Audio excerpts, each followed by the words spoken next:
I'm mad at myself because I wrote a long Netflix horror list to share with you guys in the beginning of the month, and then I got weird and didn't want to record. So I'm going to do a top 13 of my favorite horror that's on Netflix right now. Also, I know that horror taste is subjective. My opinions are probably going to be kind of unpopular, but I'm going to kind of justify why each one is on my list. Number 13 is Eli. To be honest, I think I only watched this once and I really loved it, and I should probably watch it again. And I remember it being very popular when it first came out. So that's why that one's number 13. Number 12 is The Perfection. Allison Williams and Logan Browning are both so fucking gorgeous. And this movie, I remember it not, I'm really good at predicting horror movies, like of all subgenres. And I remember being like, ooh, like it was a good twist. I've seen it maybe 3 times, but I suck. And I'm the kind of person that can watch something a million times and forget. Like, I know I love it, but I forget why, so I can rewatch it over and over again. So this is number 12. I love it for a Netflix movie, and I have a girl crush on both of them. Number 11 is for the people that like comedy horror. This is the second one, but they have The Babysitter, and then The Babysitter Killer Queen, I think, is the second one. And it's like super goofy, but it's like good. I like anything with a good storyline, I realize. And it's funny because I can watch something that kind of sucks, but like even if the acting sucks in something, I like it if it has a good story. If it's something that would be a really good book, I love it. And I feel like this is like silly, goofy, but fun. Number 10 is Things Heard and Seen. I love Amanda Seyfried. I don't know if that's how you say her name. If it isn't, I'm going to feel like a jackass. But I remember, I need to rewatch this, but I remember being very impressed and going into it thinking that I wasn't going to love it. And it's something that I know I'm going to want to rewatch over and over. I've only seen it once because it's fairly new, but I did love this one. And it's like ghosts and shitty men. Like this for part 2 so I can finish my list. Number 9 is Sinister 2, only because they don't have the first one. I will admit, this is a very triggering movie if you have not seen it, just to forewarn you. It's pretty fucked up. I don't know what that says about me, but that's number 9. Okay, number 8. Number 8 is a happy trilogy. The whole Fear Street trilogy, that was a work of art, masterpiece. It made me feel happy because Christopher Pike is one of my all-time favorite authors, and I've been mad because I'm lazy and don't feel like buying old dirty books on eBay for a lot of money, and I wish that I could just buy it on Kindle like I do with everything else. And for some reason, they don't have his best books on Kindle, and I know they can't, and it makes me feel old. But anyways, off topic. Arlstein, Fear Street, and Christopher Pike just go hand in hand. They are 90s babies, horror, nostalgia. It was everything. That's number 9. Can you tell how passionate I am about horror? Or wait, no, that's not number 9. That was number 8. Number 7 is super controversial. It's Cam. I feel like a lot of sex workers didn't like it, but honestly, it was a very good reality check for a lot of people. I feel like, I don't know. I am a part of that community, technically, and I love it. And what is this girl's name?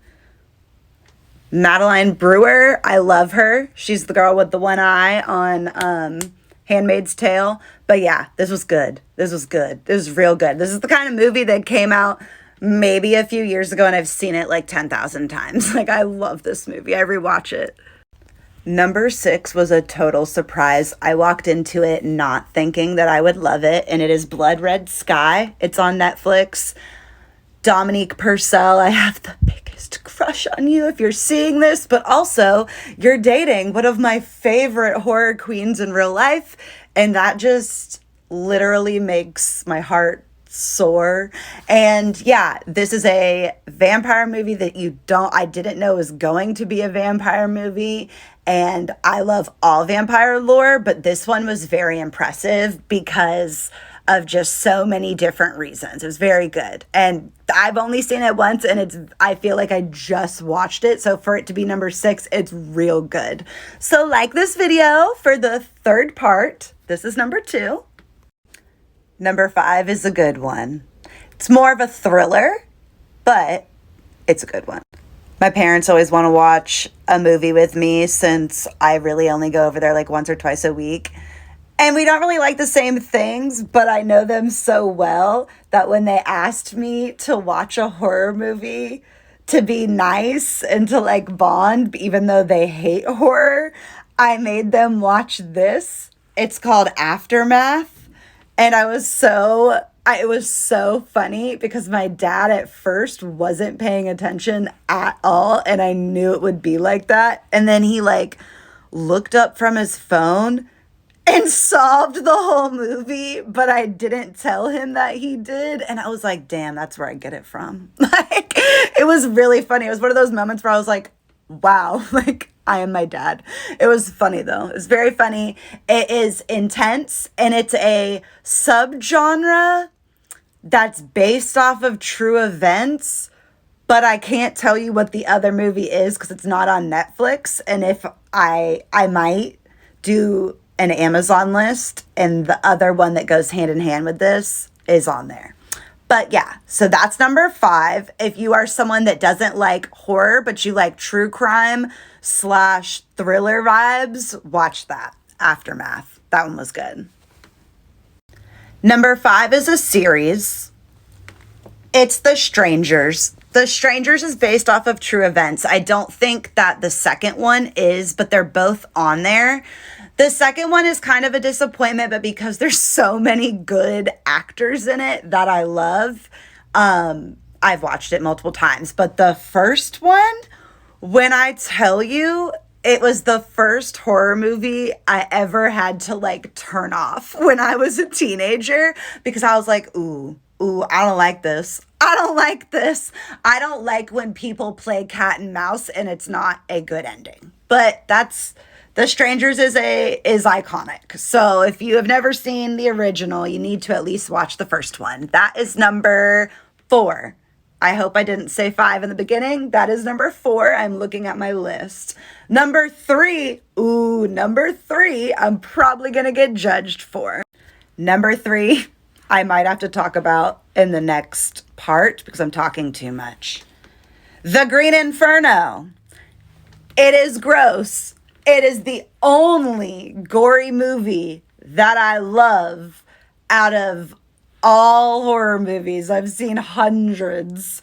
And this is the only gore that I like. This is going to sound bad, but it's because it's about cannibals, and I just find that interesting, which makes me sound like... To elaborate on number 3, so I don't get canceled. The thing about gore, I don't like Saw and Hostel because I didn't love the storylines as much as I do with other kinds of horror, if that makes any sense. So it's not that I can't handle blood and gore, but if I don't justify it sounds really weird, but like if it's gore for no reason, like if it's gore just to be gore, I hate it. But because this was like a very wild, intense movie that like threw me for a loop, that's why I love it. It's the only one. It's by Eli Roth, who I feel like maybe he did Hostel. I don't know. I know that he's normally gore, and this is his only one that I like actually fuck with. I don't like Saw. Like I've probably seen like 1 through 3, but I'm not a fan. And I've seen 1 and 2 of Hostel, but I don't like love that vibe. But yeah, that's why that's number 3. Had to elaborate. So number 2 is exciting. Number 2 is Creep. Creep 1 and Creep 2. They're both on Netflix right now. It is one of the only series that the second movie might be better than the first, which is so rare. I love both of them, and it is intense, and it is good, and it is quirky, and it just gives me so many things. It gives me so many things.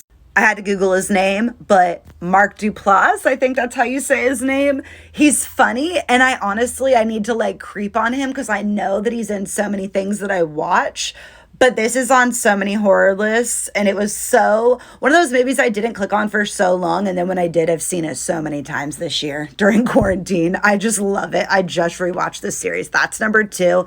Number 1, I'm giving it all of the time. I'm going to give it all of this. Number 1 is the best horror series that I have ever seen out of everything on every platform of every genre that you could possibly buy. And it's Midnight Mass. Everything about Midnight Mass is just perfect. I loved it so much that I watched it consecutively in 7 hours while I was working on a jewelry update and was like, holy shit, I have to watch this again with my sister. And then me and my sister watched it over a course of like 4 days because she works a big girl job. So we only watched like a few episodes at night, and I wrote about it. But to elaborate on number 1, obsessed. I will say it is what Catholics or Christians or both or whatever would consider blasphemous, but the creators came with receipts. As someone who has a little bit of religious trauma, they came with receipts. The writing is impeccable. The imagery is great. Just everything about it. Erin, one of the main characters, I don't know her name. I should know her name. That one, my finger. She is in Haunting of Hill House and something else that I watched that I just love her. And this guy, I don't know what he's in, but I recognized him. It just had a million people in it that I loved. Also, I will try to hurry this up because I feel like I've talked a lot about these 13 shows / movies, but I've never wanted to punch a fictional character more in my life than Bev Keane. That one. So, if you want to watch a series that is, I don't want to ruin it, so I don't want to say what it's about horror-wise, but I will say, I don't even know how to explain it. It is blasphemous in the best way. Don't cancel me, Christians or family. Sorry about it. That's all I'll say about it. That's probably why I just wrote those 1,800 words and did not record that video. But yeah, that's number 1. You should watch it. It's great.